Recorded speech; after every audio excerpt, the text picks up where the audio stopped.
حبايب حسناء هنعمل دونس. معايا بيضايه ومعايا معلقه سكر ومعلقه خميره وكوبايه لبن.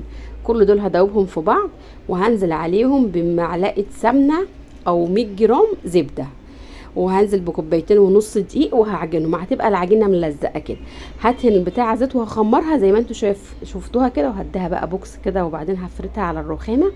وجيبوا اصغر حاجه عندكم. انا جبت فنجان صغنون قوي كده بتاع القهوه، قطعت بيه وهحطها واخمرها برضو شويه بتاع 10 دقايق تاني.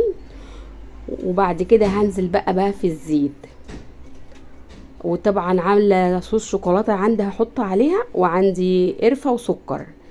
هعمل نوع بالقرفه والسكر ونوع بصوص الشوكولاته.